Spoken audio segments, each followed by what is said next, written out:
اعوذ باللہ من الشیطان الرجیم پناہ مانگتا ہوں میں اللہ کی شیطان مردود سے۔ بسم اللہ الرحمن الرحیم شروع اللہ کا نام لے کر جو بڑا مہربان نہایت رحم والا ہے۔ الف لام را، یہ ایک پر نور کتاب ہے، اس کو ہم نے تم پر اس لیے نازل کیا ہے کہ تم لوگوں کو اندھیروں سے نکال کر روشنی کی طرف لے جاؤ، یعنی ان کے پروردگار کے حکم سے عزت والے خوبیوں والے مالک کے راستے کی طرف، یعنی اس اللہ کے راستے کی طرف کہ جو کچھ آسمانوں اور زمین میں ہے سب اسی کا ہے، اور ان کافروں کے لیے عذاب شدید کی وجہ سے تباہی اور بربادی مقدر ہے، جو آخرت کے مقابلے میں دنیاوی زندگی کو پسند کرتے اور لوگوں کو اللہ کے راستے سے روکتے اور اس میں کجی چاہتے ہیں۔ یہ لوگ بڑے دور کی گمراہی میں ہیں، اور ہم نے کوئی پیغمبر نہیں بھیجا مگر وہ اپنی قوم کی زبان بولتا تھا تاکہ انہیں احکام الہی کھول کھول کر بتا دے۔ پھر اللہ جسے چاہتا ہے گمراہ رہنے دیتا ہے اور جسے چاہتا ہے ہدایت دیتا ہے، اور وہ غالب ہے، حکمت والا ہے۔ اور ہم نے موسیٰ کو اپنی نشانیاں دے کر بھیجا کہ اپنی قوم کو تاریکیوں سے نکال کر روشنی میں لے جاؤ اور ان کو اللہ کے دن یاد دلاؤ، اور اس میں ان لوگوں کے لیے جو صابر و شاکر ہیں نشانیاں ہیں۔ اور جب موسیٰ نے اپنی قوم سے کہا کہ اللہ نے جو تم پر مہربانیاں کی ہیں ان کو یاد کرو، جبکہ اس نے تم کو فرعون کی قوم سے رہائی بخشی، وہ لوگ تمہیں برے برے عذاب دیتے تھے اور تمہارے بیٹوں کو مار ڈالتے تھے اور تمہاری لڑکیوں کو زندہ رہنے دیتے تھے، اور اس میں تمہارے پروردگار کی طرف سے بڑی آزمائش تھی۔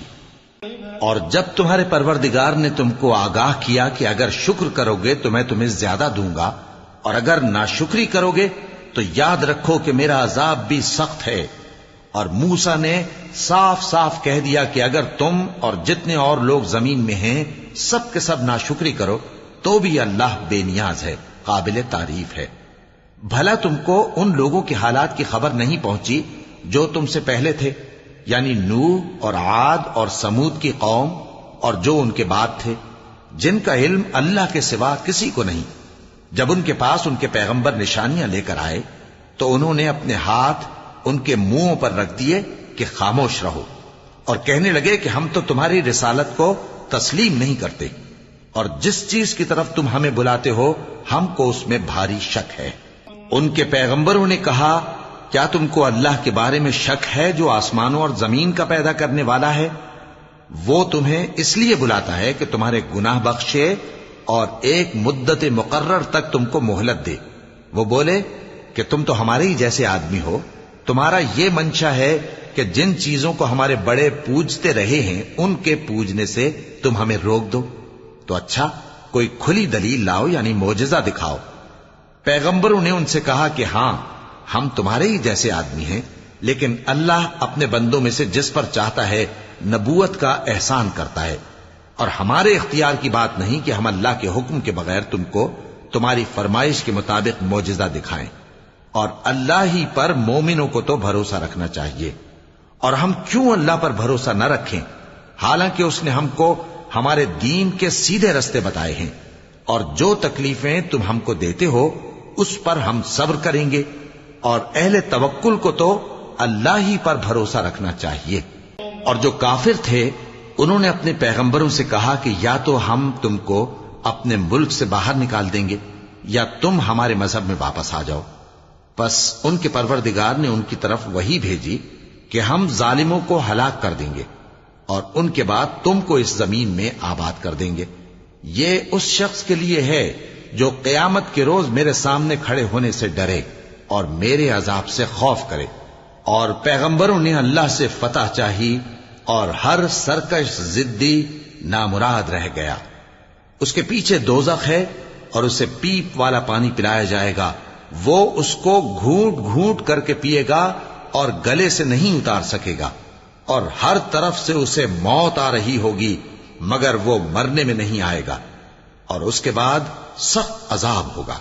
جن لوگوں نے اپنے پروردگار سے کفر کیا ان کے اعمال کی مثال راکھ کی سی ہے کہ آندھی کے دن اس پر زور کی ہوا چلے جو اسے اڑا لے جائے۔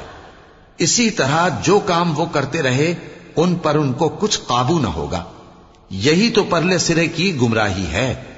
کیا تم نے نہیں دیکھا کہ اللہ نے آسمانوں اور زمین کو تدبیر سے پیدا کیا ہے؟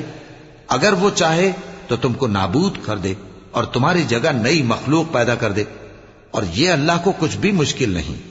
اور قیامت کے دن سب لوگ اللہ کے سامنے کھڑے ہوں گے تو غریب پیروکار بڑے بن بیٹھنے والوں سے کہیں گے کہ ہم تو تمہارے پیرو تھے، کیا تم اللہ کا کچھ عذاب ہم پر سے دفع کر سکتے ہو؟ وہ کہیں گے کہ اگر اللہ ہم کو ہدایت کرتا تو ہم تم کو ہدایت کرتے. اب ہم گھبراہٹ ظاہر کریں یا صبر کریں ہمارے حق میں برابر ہے. کوئی جگہ رہائی کی ہمارے لیے نہیں ہے. اور جب حساب کتاب کا کام فیصل ہو چکے گا تو شیطان کہے گا جو وعدہ اللہ نے تم سے کیا تھا وہ تو سچا تھا، اور جو وعدہ میں نے تم سے کیا تھا وہ جھوٹا تھا، اور میرا تم پر کسی طرح کا زور نہیں تھا. ہاں، میں نے تم کو گمراہی اور باطل کی طرف بلایا تو تم نے جلدی سے اور بے دلیل میرا کہنا مان لیا. تو آج مجھے ملامت نہ کرو، اپنے آپ ہی کو ملامت کرو. نہ میں تمہاری فریاد رسی کر سکتا ہوں اور نہ تم میری فریاد رسی کر سکتے ہو. میں اس بات سے انکار کرتا ہوں کہ تم پہلے مجھے شریک بناتے تھے. بے شک جو ظالم ہیں ان کے لیے درد دینے والا عذاب ہے. اور جو ایمان لائے اور عمل نیک کرتے رہے وہ بہشتوں میں داخل کیے جائیں گے جن کے نیچے نہریں بہ رہی ہیں. اپنے پروردگار کے حکم سے وہ ہمیشہ ان میں رہیں گے.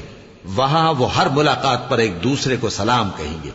کیا تم نے نہیں دیکھا کہ اللہ نے کلمہ طیبہ کی کیسی مثال بیان فرمائی ہے؟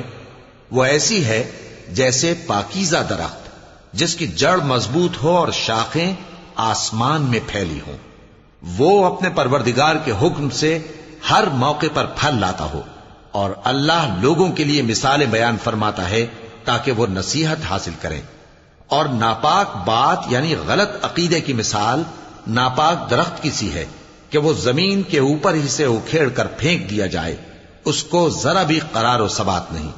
اللہ مومنوں کے دلوں کو صحیح اور پکی بات سے دنیا کی زندگی میں بھی مضبوط رکھتا ہے اور آخرت میں بھی رکھے گا.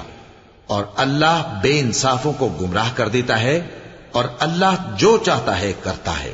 کیا تم نے ان لوگوں کو نہیں دیکھا جنہوں نے اللہ کے احسان کو ناشکری سے بدل دیا اور اپنی قوم کو تباہی کے گھر میں لا اتارا، یعنی دوزخ میں، کہ سب ناشکرے اس میں داخل ہوں گے اور وہ برا ٹھکانہ ہے. اور ان لوگوں نے اللہ کے شریک مقرر کیے کہ لوگوں کو اس کے رستے سے گمراہ کریں. کہہ دو کہ چند روز فائدے اٹھا لو، آخر کار تم کو دوزخ کی طرف لوٹ کر جانا ہے. اے پیغمبر، میرے مومن بندوں سے کہہ دو کہ نماز پڑھا کریں، اور اس دن کے آنے سے پیشتر جس میں نہ اعمال کا سودا ہوگا اور نہ دوستی کام آئے گی، ہمارے دیے ہوئے مال میں سے پوشیدہ اور علانیہ خرچ کرتے رہیں. اللہ ہی تو ہے جس نے آسمانوں اور زمین کو پیدا کیا اور آسمان سے مے برسایا، پھر اس سے تمہارے کھانے کے لیے پھل پیدا کیے اور کشتیوں اور جہازوں کو تمہارے زیر فرمان کیا تاکہ وہ سمندر میں اس کے حکم سے چلیں، اور نہروں کو بھی تمہارے زیر فرمان کیا، اور سورج اور چاند کو تمہارے لیے کام میں لگا دیا کہ دونوں دن رات ایک ڈگر پر چل رہے ہیں، اور رات اور دن کو بھی تمہاری خاطر کام میں لگا دیا، اور جو کچھ تم نے مانگا سب میں سے تم کو عنایت کیا. اور اگر اللہ کے احسان گننے لگو تو شمار نہ کر سکو، مگر لوگ نعمتوں کا شکر نہیں کرتے. کچھ شک نہیں کہ انسان بڑا بے انصاف ہے، ناشکرا ہے. اور جب ابراہیم نے دعا کی کہ اے میرے پروردگار، اس شہر کو لوگوں کے لیے امن کی جگہ بنا دے اور مجھے اور میری اولاد کو اس بات سے کہ بتوں کی پرستش کرنے لگیں بچائے رکھیو. اے پروردگار، انہوں نے بہت سے لوگوں کو گمراہ کیا ہے، سو جس شخص نے میرا کہا مانا وہ میرا ہے، اور جس نے میری نافرمانی کی تو تو بخشنے والا ہے، مہربان ہے. اے پروردگار، میں نے اپنی اولاد ایک وادی میں جہاں کھیتی نہیں تیرے عزت و ادب والے گھر کے پاس لا بسائی ہے. اے پروردگار، تاکہ یہ نماز پڑھیں سو تو لوگوں کے دلوں کو ایسا کر دے کہ ان کی طرف جھکے رہیں، اور ان کو میووں سے روزی دیتے رہنا تاکہ تیرا شکر کریں. اے پروردگار، جو بات ہم چھپاتے اور جو ظاہر کرتے ہیں تو سب جانتا ہے، اور اللہ سے کوئی چیز مخفی نہیں، نہ زمین میں نہ آسمان میں. اللہ کا شکر ہے جس نے مجھ کو بڑی عمر میں اسماعیل اور اسحاق بخشے. بے شک میرا پروردگار دعا سننے والا ہے. اے پروردگار مجھ کو ایسی توفیق عنایت کر کہ نماز پڑھتا رہوں اور میری اولاد کو بھی یہ توفیق بخش. اے پروردگار میری دعا قبول فرما. اے پروردگار حساب کتاب کے دن میری اور میرے ماں باپ کی اور مومنوں کی مغفرت کیجو. اور مومنوں یہ نہ سمجھنا کہ یہ ظالم جو کام کر رہے ہیں اللہ ان سے بے خبر ہے. وہ ان کو اس دن تک مہلت دے رہا ہے جبکہ دہشت کے سبب آنکھیں پھٹی کی پھٹی رہ جائیں گی اور لوگ سر اٹھائے ہوئے میدان قیامت کی طرف دوڑ رہے ہوں گے. ان کی نگاہیں خود اپنی طرف لوٹ نہ سکیں گی اور ان کے دل مارے خوف کے ہوا ہو رہے ہوں گے. اور لوگوں کو اس دن سے آگاہ کر دو جب ان پر عذاب آ جائے گا. تب ظالم لوگ کہیں گے کہ اے ہمارے پروردگار ہمیں تھوڑی سی مہلت عطا کر تاکہ ہم تیری دعوت توحید قبول کریں اور تیرے پیغمبروں کے پیچھے چلیں. تو جواب ملے گا کیا تم پہلے قسمیں نہیں کھایا کرتے تھے کہ تم کو اس حال سے جس میں تم ہو زوال نہیں ہوگا؟